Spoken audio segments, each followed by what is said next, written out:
The USA has held secret talks with Iran this year in a bid to convince Tehran to use its influence over Yemen's Houthi militia to end strikes on ships in the Red Sea, according to USA and Iranian officials. Financial Times reported the indirect negotiations through Oman, during which Washington also raised concerns about Iran's expanding nuclear program, took place in Oman in January and were the first between the FOs in 10 months, the officials told. The USA delegation was led by the White House's Middle East advisor Brett McGurk, and its Iran was represented by Ibrahim Paley, Iranian deputy Foreign Minister Ali Bagheri Khani, who is also Tehran's top nuclear negotiator, was the envoy for the Islamic Republic of Iran. Omani officials shuttled between the Iranian and American representatives as the talks were actually indirect, so they did not speak directly to each other,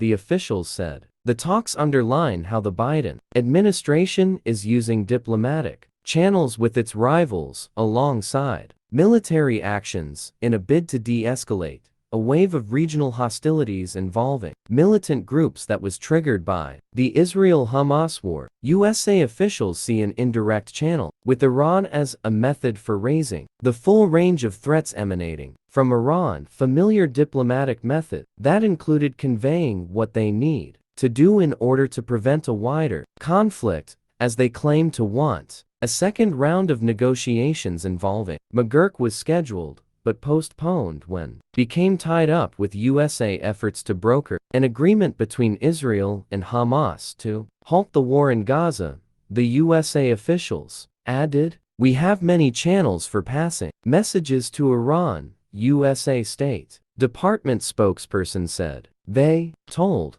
other than to say that since October 7th, all of them have been focused on raising the full range of threats emanating from Iran and the need for Iran to cease its across-the-board escalation. The last known talks between USA and Iran were also so-called proximity talks last year. Since Hamas's attack on Israel triggered the war, Iran-backed Hezbollah has traded daily cross-border fire with Israel. The Houthis have attacked dozens of ships, including commercial shipping and USA naval vessels, and Iranian-aligned Iraqi proxies have launched scores of missiles and drones against American forces in Iraq and Syria. USA officials have repeatedly accused Tehran of supplying the Houthis with drones, missiles, and intelligence to conduct their attacks on Red Sea shipping. Iran acknowledges its political support for the Houthis, who control northern Yemen and have justified their strikes as support for the Palestinians. However, Tehran insists they're independent actions. Iran has repeatedly said it only has a form of spiritual influence. They can't dictate the Houthis, but they can negotiate and talk, an official added. There have, however, been signs that Tehran has sought to ease tensions with Washington since a drone attack on a USA military base on the Jordanian-Syrian border killed American Army personnel. No attacks have been launched against American bases in Iraq and Syria since February 4th, with USA officials saying there have been indications that Tehran has rein in the Iraqi militias. When Brigadier General Ismail Ghani, commander of the Quds Force, visited Baghdad last month, he told the Iraqi militias to manage their behavior in a way that will not allow America to engage Iran, while Iran's ultimate goal is to drive American forces out of Iraq and Syria. Tehran has made clear it wants to avoid a direct conflict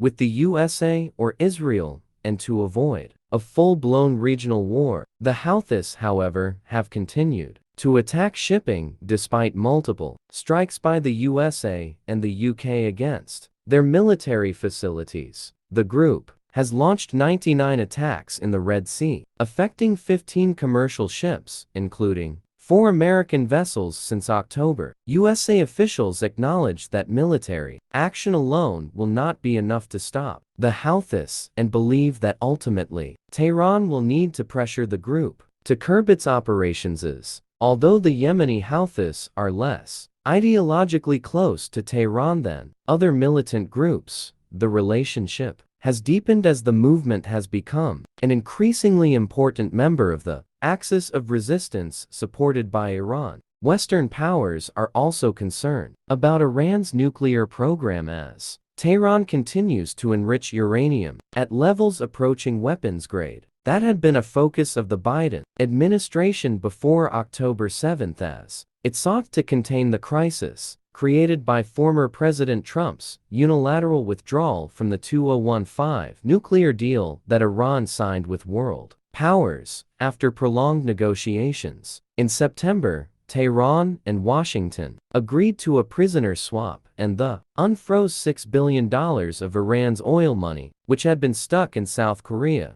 The funds were transferred to an account in Qatar where their use would be monitored. Alongside that deal, the American administration was seeking to agree unwritten de-escalation measures with Iranians, including a cap on uranium enrichment. But the outbreak of the Israel-Hamas war dashed hopes of progress, and Iran has not been able to access the $6 billion transferred to Qatar. The USA has not frozen the funds, but the process of identifying which foreign companies are cleared to trade humanitarian goods with Tehran using the money has stalled, frustrating Iran, which is facing mounting economic pressure.